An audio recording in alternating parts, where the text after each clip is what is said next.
Welcome back everyone to a new video. Today we are going to see some key hands of this WPT World Championship. It's the day 5. There's $2.5 million of first, and we are going to see some and break down some key hands of this day. We're going to see who is going to take the chip lead and who's going to crush the others with his playstyle. Okay, let's go into it. Becker, who has 5-4 suited, tries to open here on the button. It's quite standard. I don't see many people opening normally, if they don't know. But here is quite a standard open, and it's a good 3-bet also, good size also. He decides to go for sizing quite small, 3x. I would have gone for something closer to 4x, but it's quite standard here. Also, it's okay to go for this sizing. And now with the smaller sizing of 3-bet, you're supposed to call a bit more. So I think here Becker will defend, which he decides to do, which I really like this option. And now he flop trips. A big spot that is going to happen here. Some of the two biggest stacks are going to collide, are going to fight against each other, and we are going to see who is going to come out on top. He decides to go for a check. Normally you're supposed to c-bet almost range here. I would have gone for a c-bet, I think, in Brown's shoes. But I'm okay some part of the time to check also outside of position. Normally you're not supposed to have that many 5x, and your opponent is going to have a lot of them. Quite, but I'm no, no, I think you're going to have a lot of 5x also, because you have all the ace 5 off that are going to 3-bet. So no, you have a lot of 5x. I would have gone for a c-bet range and with aces. And Baker is going to second barrel. The 8 on the turn, it's not really a good card to second barrel. I don't know why he checked here. Maybe he decides he's not going to take 3 barrels of value here on this run out. But I really prefer to go for a second barrel here. I think the opponent is going to check way too much here. You have a lot of value. So yeah, I would have gone for way bigger sizings. Here on the river, when the opponent decides to do this, I think you're supposed to go for a lot of raises normally. You're supposed to fold to make all the splits fold. So I think the standard option is to raise in his opponent's in his shoes. The opponent has almost no sixes, so you have still a lot of value here, and he's going to call a lot of the time also some over pairs. Oh yeah, we are going to see what he decides to do. He goes for a raise, I think. Yeah, big raise. I really like this option. And the opponent quite snapped cold. Really a tough decision here. You're not supposed to call that fast.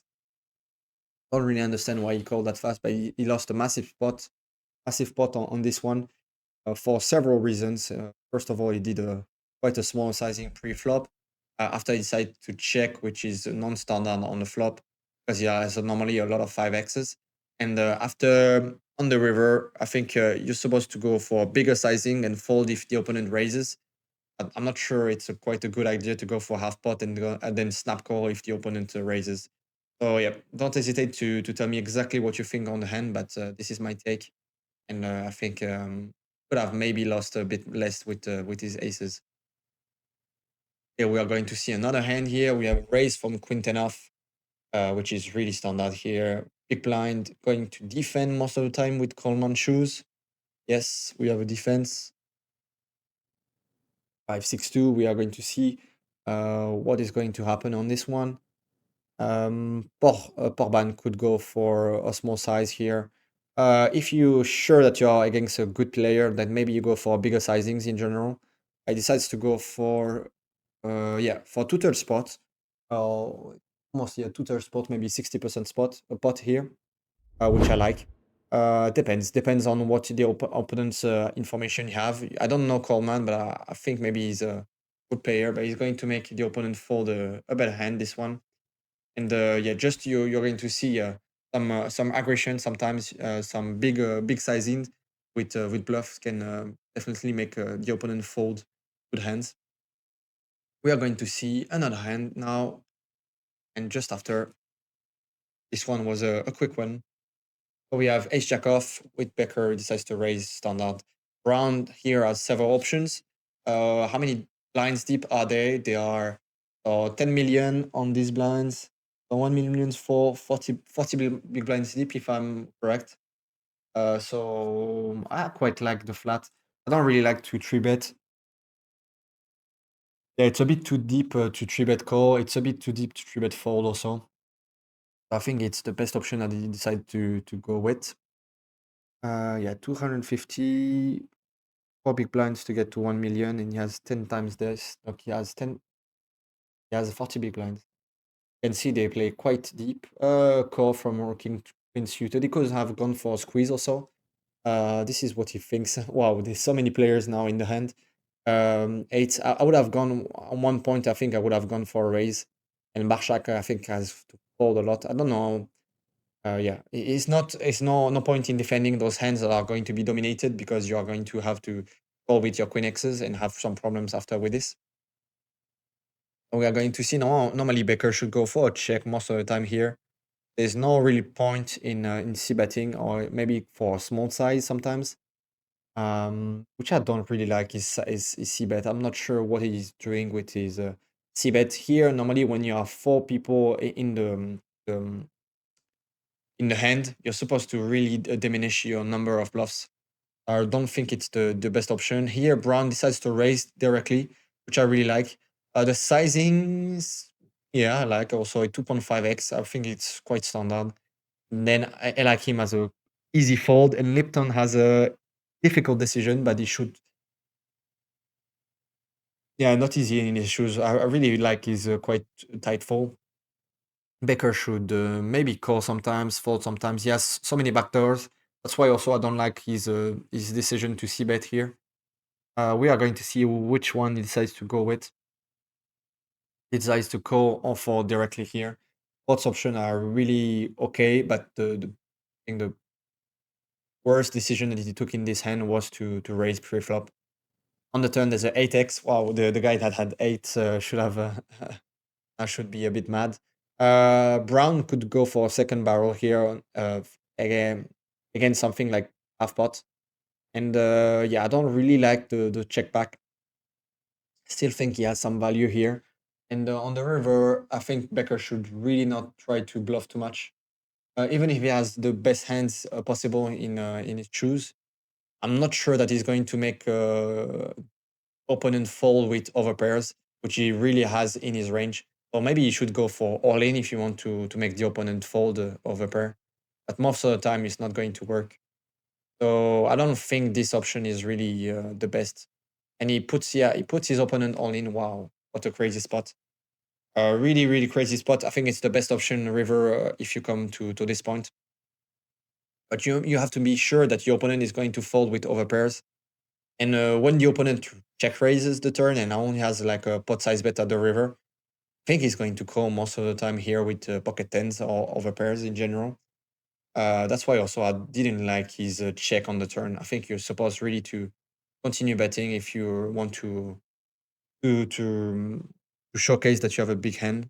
And yeah, bluffing here is an ace is not, I think, the best option. Yeah, the opponent is going to call. Yeah, that's what I was thinking would have happened. That's why I don't really like his play, and makes a huge difference. I don't think those bluffs they win a lot of money in the long run.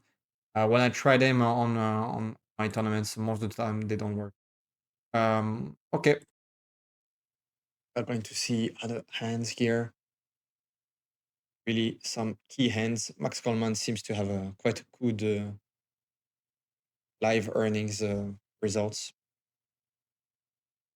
Okay, now Porban has a ace three off. He decides to fall directly. I didn't know.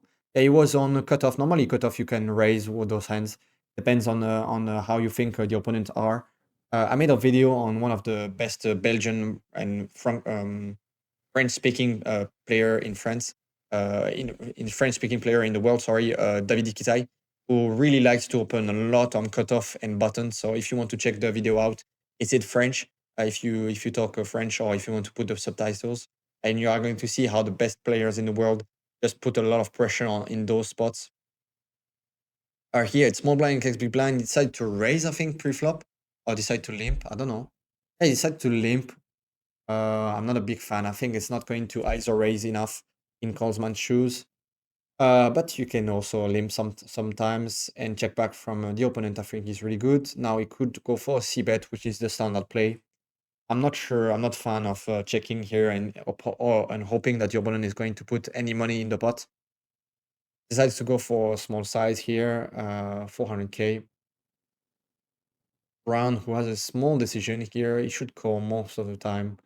It's quite standard here. Oh, and can see Coleman decides to go for quite a big sizing. You should really take this in mind. Wow, oh, wow, interesting here to raise.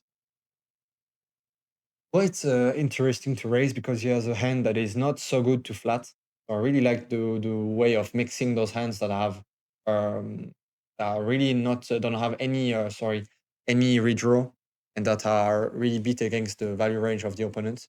So you just trying to get the hands of him quickly. But here on the turn, I really don't like. Now I really don't think I understand anything at his line.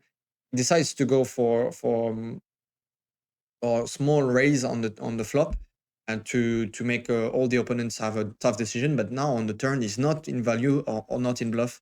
So I really don't understand why he bets here. It's not making any sense, and he goes for a big sizing. I think he wants to transform his hand into a bluff, but he's way too high here in blind vs blind to transform into a bluff. We have an easy call in the opponent's shoes. I'm not sure what he's going to try to represent here, but I really don't like his option. It makes no sense, I think, for me to go for second barrel here. And on the river, we are going to see what he decides to do. But I think he's going to check back. I really, really don't like his play. It really doesn't make any sense here. You're not supposed to second barrel here. You're supposed to, if you raise on the flop, which is called a raise, a merge, or if you have which your hand is not from the bottom of your range or the top range, it's a middle of the range. So if you do those kinds of spots, you're not supposed to second barrel on this run out, or not with this type of holdings. So I really don't like his play. I'm not sure if he was in value or bluff. I think he got lost on this hand, and he lost quite a good chunk here. So Coleman really made maybe the correct call here to go for limp in pre-flop, and his opponent quite played strangely the hand. So yeah. I hope you like this video. If you want to see more videos like this, recap of some online tournaments and some recap of some big hands, you want to progress in your poker, please subscribe, share, and like the video. I will do other recaps like this. I will put like a link to another video that I did a recap of APT tournament, for example. And if you have any questions, don't hesitate to comment down below. And if you want to check some videos in French, you want to check some videos on my French channel, you can see type the name Luna Poker.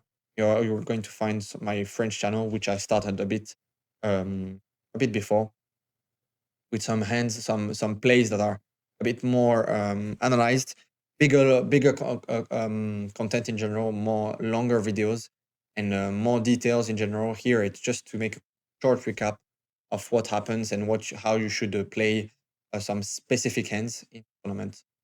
Yeah, I hope you enjoyed, and let's see you in another video. Ciao, ciao.